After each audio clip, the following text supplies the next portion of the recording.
सबाई तारा जे बोललेन जे जान्नातेर टिकिट दिते हबे ओई ताके भोट दिले पड़े तो एटा तो ख्रिस्टान पाद्रीरा मध्यजुगे तादेर अंधकार जुगे करेছে জামাত ইসলাম কি আবার अंधकार যুগ নিয়ে আসতে চাচ্ছে এই জান্নাতের টিকিট বিক্রি করে বাংলাদেশে আমার তো তাই মনে হয় বাড়িতে বাড়িতে তাদের কর্মীদের পাঠিয়ে বলছেন দাড়িপাল্লার সামনে যদি ভোট দিলে পরে এটা আপনি বেহেশতের রাস্তা সুগম করবেন তাহলে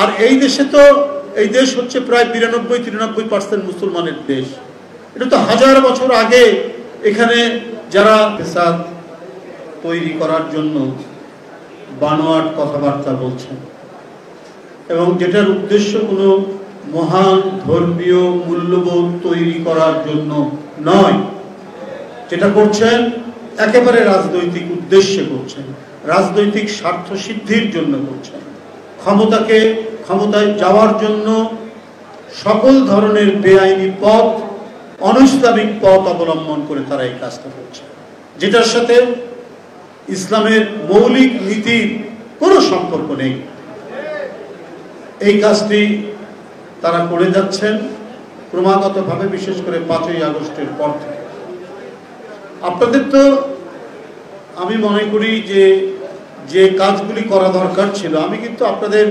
বক্তব্যের মধ্যে সেটা পাইনি শেখ হাসিনা ক্ষমতায় থাকতে আপনাদের অনেক একেবারে প্রথম শ্রেণীর গুরুত্বপূর্ণ নেতা এদেরকে ফাঁসি দিয়ে এক ধরনের জুডিশিয়াল কিলিং বিচার বিভাগীয় হত্যা করেছে এই হত্যা কাণ্ড এই ফাঁসি যে অন্যায় অবৈধ এই বিষয়টি জামাতের নেতার মুখ থেকে আমরা পাইনি এরা হচ্ছে পিয়ার এরা হচ্ছে হিন্দুদের মধ্যে জামাতের হিন্দু শাখা এরা হচ্ছে অন্য রাজনৈতিক দল যাদের আন্দোলনে গুরুত্বপূর্ণ অবদান আছে তাদেরকে নানাভাবে তাদের বিরুদ্ধে কুৎসা রটনা করা এই কাজগুলো করছেন এবং সবচাইতে মজার যে ব্যাপারটা হলো এবং দুঃখজনক ব্যাপারটা হলো তারা তাদের কিছু ছেলেপেলে দিয়ে অনলাইনে অনেক আপনার কি ফেসবুক অনলাইনের ডিজিটাল প্রযুক্তি ব্যবহার করে মিথ্যাচার কটূক্তি কুরুচিপূর্ণ কথা লাগামহীনভাবে বলার জন্য তারা তৈরি করেছে এরা বিপদগামী করার চেষ্টা করছে এই বিপদগামী করার চেষ্টা করে তারা ডুবিয়ে দিতে চাচ্ছে বন্ধুরা আমার যে কথাটি আজকে যে রাজনৈতিক দল সম্পর্কে এখানে অনেকে বললেন খায়রুল কবির খোকন সহ সবাই তারা যে বললেন যে জান্নাতের টিকিট দিতে হবে ওই তাকে ভোট দিলে পড়ে তো এইটা তো খ্রিস্টান পাদ্রীরা মধ্যযুগে তাদের অন্ধকার যুগে করেছে জামাত ইসলাম কি আবার অন্ধকার যুগ নিয়ে আসতে চাচ্ছে এই জান্নাতের টিকিট বিক্রি করে বাংলাদেশে আমার তো তাই মনে হয় বাড়িতে বাড়িতে তাদের কর্মীদের পাঠিয়ে বলছেন দাড়িপাল্লার সামনে যদি ভোট দিলে পরে এটা আপনি বেহেশতের রাস্তা সুগম করবেন তাহলে আর এই দেশে তো এই দেশ হচ্ছে প্রায় 92-93% মুসলমানের দেশ এটা তো হাজার বছর আগে এখানে যারা পৃথিবীর বিভিন্ন দেশ থেকে ওলেমা মাশায়েখ পীর কত কষ্ট করে এসে এখানে ইসলাম প্রচার করেছেন এবং তারা ইসলাম প্রচার করতে গিয়ে মানুষকে কত সেবা দিয়েছেন তাদের যেখানে যেখানে তারা ইউনিভার্সিটি এবং মাদ্রাসা তৈরি করেছেন তার সামনে মানুষের সেবা দেওয়ার জন্য তারা কত বড় বড় পুকুর কেটেছেন মসজিদ নির্মাণ করেছেন এবং সেখানে গরিব ছাত্রদেরকে বিনা পয়সায় সেই সব মাদ্রাসায় আপনার লেখাপড়া করানো যেত আপনি কি বলে যে যদি মাজারে যান রাজশাহীর বাঘা মাজারে যদি যান বাংলাদেশের অধিকাংশ যারা আজ থেকে 800-900 বছর আগে এসে ইসলাম প্রচার করেছেন তারা তো করেছেন একটা মানবতার বাণী নিয়ে এসছেন ইসলামের প্রকৃত যে বাণী, মানবতার বাণী নিয়ে ইসলাম প্রচার করে বাংলাদেশকে তারা ইসলামের আলোয় আলোকিত করেছেন।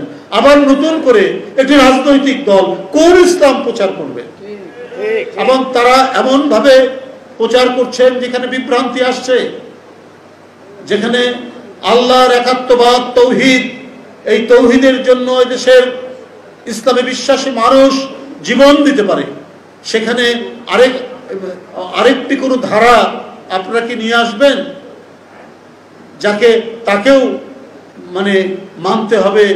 একেবারে বড় বড় যারা আছেন, ধর্মের যারা বড় বড় বাণীবাহক আছেন তাদের মতো করে, এটা কি ইসলামের একটি নতুন ধারা তৈরি হচ্ছে? মওদুদিবাদ, এটা দেশের মানুষ কখনোই মানবে না, এটা কখনোই এটা সম্ভব হবে না। তাই অত্যন্ত সতর্ক হয়ে কথা বলুন, পরিমাপ করে কথা বলুন, যাতে বাংলাদেশের মানুষের মন থেকে আপনারা মুছে না যান। একবার আপনাদের কৃতকর্ম হয়তো মানুষ ভুলে না গেলেও কিছু মনে করছে না এখন, কারণ ৭১ সালে যে ঘটনাটাই যারা ঘটিয়েছে তারাও মুসলমান ছিল, কিন্তু একজন মুসলমান আরেকজন মুসলমানের উপর কি অত্যাচার করতে পারে? একজন মুসলমান আরেকজন মুসলমান মেয়েকে কি তার শ্লীলতাহানি করতে পারে? আর এটাকে যারা সাপোর্ট করে তারা কি ভালো মানুষ? তো এই ধরনের অপরাধের অভিযোগ আপনাদের বিরুদ্ধে আছে।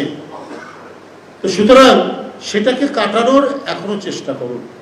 আর একটা কথা এখানে অনেকেই বলেছেন, কোরআন শরীফের আয়াত থেকে বলেছেন বা হাদিসের আয়াত থেকে বলেছেন যে ইসলামের সবচেয়ে বড় যে বিষয়টি হচ্ছে সেটা হচ্ছে সবচেয়ে বেশি ইসলামের যে মূল নীতি, সেখানে সবচেয়ে বড় যে বিষয়টি হচ্ছে ইসলাম মুনাফিককে একেবারেই টলারেট করে না।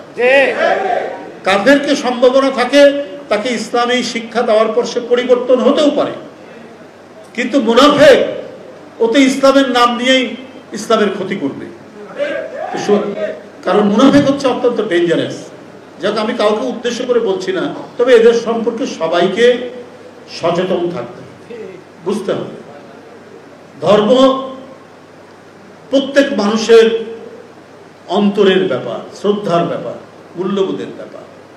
আমি ভালো, আমাকে ভোট দিলে পরে বেহেশতে যাওয়া সহজ হবে, এইটা কিন্তু এক ধরনের আমি বলবো প্রতারণা। কারণ এখানে যাদেরকে বলছেন তারাও মুসলিম সংখ্যাগরিষ্ঠ এই দেশ। সুতরাং আপনারা সাধারণ মানুষ যা চাচ্ছে, এই যে আজকেও তো অনেক পত্রিকায় দেখলাম পিআর নিয়ে, সেখানে সাধারণ মানুষ প্রায় 50% উপরে মানুষ তারা পিআর সম্পর্কে কিছু জানে না। অনেক পত্রিকা আছে, দেখো অনেক পত্রিকায় আছে। তো আপনারা জোর করে যে জিনিসটা সম্পর্কে মানুষের কোনো জ্ঞান নাই, মানুষের কোনো অভিজ্ঞতা নাই, তাকে আপনারা চাপিয়ে দিতে চাচ্ছেন শুধুমাত্র নিজেদের মানে ক্ষোভের জোরে, বা মানে কেউ মানতে চায় না কিন্তু মানতেই হবে। এটা তো গণতন্ত্র না। আপনারা তো গণতন্ত্রের কথাও বলেন, কিন্তু আপনাদের আমি যে কয়েকটি লিটারেচার বই পড়েছি ওখানে গণতন্ত্রের কোনো বালাই নেই। তো সেইটা আপনারা কেন এটা জোর করে করতে চাচ্ছেন? আবার জুলাই সনদ এর জন্য যে গণভোট, এই গণভোট আপনারা আবার নভেম্বরে চাচ্ছেন। অধিকাংশ দল কিন্তু একমত হয়েছে যে যেদিন পার্লামেন্ট নির্বাচন সেদিনই গণভোট হবে। তাহলে আপনার কি হবে? সময় বেশি লাগছে না, একই খরচে হয়ে যাবে। আপনার যদি নভেম্বরে গণভোট করেন, এইটার জন্য যে প্রস্তুতি, তাহলে আপনার জাতীয় নির্বাচন, সংসদ নির্বাচন, তার জন্য প্রস্তুতি, এটা তো এক ধরনের বিশৃঙ্খলা তৈরি হবে। কোনটা শেষ করে কোনটা করবে ওই সময় তো নাই। যদি নভেম্বরে আপনি পিআর করেন, তাহলে আপনাকে একেবারে কোরবানি ঈদের পরে আপনাকে নির্বাচন দিতে হবে। আপনাদের অন্য কোনো মাস্টার প্ল্যান আছে কিনা যারা নভেম্বরে গণভোটের কথা বলছেন? এটা অনেক আলাপ আলোচনা, অনেক যুক্তিতর্ক, অনেক বাদানুবাদ, অনেক আর্গুমেন্টের পরে জুলাই সনদের জায়গায় সবাই একটা ঐক্যমতে আসার করেছেন, একটা প্রচেষ্টা চালিয়েছে, ঐক্যমতে আসছেন। তো সেই ক্ষেত্রে আবার আরেকটা শর্ত দিয়ে এটাকে একটা বিশৃঙ্খল তৈরি করা, এটা জনমনে একটা বিভ্রান্তি তৈরি করাটা কেন? এই প্রশ্ন তো আজকে মানুষের মনে ঘুরপাক খাচ্ছে। যে কাজটি সহজ হবে, যে কাজটি সহজসাধ্য হবে, যে কাজটি ভোটারদের, জনগণের দ্রুত সমাধান করা সম্ভব হবে, সেই কাজটিকে বিশৃঙ্খলার মধ্যে ফেলে সবাই একমত হচ্ছেন একই দিনে পার্লামেন্ট নির্বাচন এবং গণভোট হয়ে যাবে একই ব্যালটে বা একই সময়ে, ব্যালট একটা হোক বা দুইটা হোক, যাই হোক একই দিনে একই সময় তারা যখন ভোট দিতে যাবে তখনই দেওয়া হবে। তো সেই সময় বাঁচিয়ে এই কাজটা হচ্ছে, তা না করে আপনি নভেম্বরে আপনার একটা জাতীয় যে কোনো নির্বাচন গণভোট করলেও তো তার একটা প্রস্তুতি আছে। আপনি এটা অক্টোবর, আগামী মাস নভেম্বর, তো আপনি আগামী মাস নভেম্বরে একটা গণভোট তৈরি করতে গেলে এর যে আয়োজন, এর যে প্রস্তুতি, এটা মানে সারা দেশের মানুষকে এই সম্পর্কে সচেতন করা, ওটা তো এক মাসে সম্ভব নয়। কিন্তু আপনারা জবরদস্তি করে বলছেন এটা আগাম দিতে হবে কেন? মানুষ তো এই প্রশ্ন আপনাদেরকে করছে কেন? যে কাজটা সহজে করা সম্ভব সেই কাজটাকে আপনারা টেনে হিচড়ে বিলম্বিত করানোর চেষ্টা করছেন। অর্থাৎ মনে হচ্ছে যে আপনারা যে জাতীয় নির্বাচন, জাতীয় সংসদ নির্বাচন, সেই নির্বাচনটাকেই আপনারা প্রলম্বিত করতে চাচ্ছেন বা কোনোভাবে এটাকে এলোমেলো করতে চাচ্ছেন। এইটা আমার মনে হয় ওই রাজনৈতিক দল সহ কিছু রাজনৈতিক দল তারা ভাবতে বোধহয় কোনোভাবেই নির্বাচন চাচ্ছেন না, কারণ এদের অতীত ইতিহাসে নির্বাচন গণতন্ত্রের প্রশ্নে এদের কোনো কমিটমেন্টই নাই। এটা প্রমাণিত। এটা একটি রাজনৈতিক দল বলেই যে আমরা শুধু বলছি, বলার কথা ওই জন্য বলছি তা না। এর প্রমাণ 86 সালে দেখেছেন না? সবাই বললো এরশাদের অধীনে নির্বাচনে যাব না, শেখ হাসিনা চলে গেলেন, তারপরেও সেই ইসলামী দলটি চলে গেলেন, বেগম জিয়া যাননি, যে কথা দিয়েছেন সেই কথা রেখেছেন। আবার সবসময় দেখেছি যে তারা যে পরাজিত যে শক্তি, ওই পরাজিত শক্তির সাথে তাদের কোথায় যেন একটা ঐক্য আছে। এমনি আপাত দৃষ্টিতে খুবই গর্বী, প্রতিনিয়ত জঙ্গি টঙ্গি বলতো তাদেরকে, কিন্তু আলটিমেটলি গিয়ে তারা একসাথে। আপনার 86তেও একসাথে তারা নির্বাচনে গেল, আবার 95 সালেও তত্ত্বাবধায়ক সরকারের জন্য তারা একসাথে আন্দোলন করে, একেবারে জ্বালাও পোড়াও আন্দোলন করে, পুলিশ হত্যা করে তারা কাজ করে, প্রত্যেকটা সময় আমরা দেখেছি। আবার আপনি দেখেন 2008-এ যে নির্বাচন, 8 নির্বাচনে দেশনেত্রী বেগম খালেদা জিয়া নেতৃত্বাধীন বিএনপি যেতে চায়নি, যেহেতু তারা তখন জোটে ছিল, তারা চাপ দিল যে না হলে আমরা চলে যাব, বাধ্য হয়ে যেতে হয়েছিল, কারণ শেখ হাসিনা ওই নির্বাচন করবে। এবং মুজাহিদি সাহেব তিনি একবারেই অনেকটা ধমকের সুরে বললেন যে এটা যদি বিএনপি যদি না যায় আমরা যাব। কি পরিণতি হলো? পরিণতি হলো তাদের 5-6 জন নেতার গলা চলে গেল। কিন্তু তারপরেও তারা কেন জানি হাসিনার প্রতি, আওয়ামী লীগের প্রতি তাদের লেজ ধরে চলতে তারা খুব ভালোবাসে। আমরা তার কিছু নমুনা আমরা ডাকসু নির্বাচনে দেখেছি, এবং এখনো আমার মনে হয় যে তারা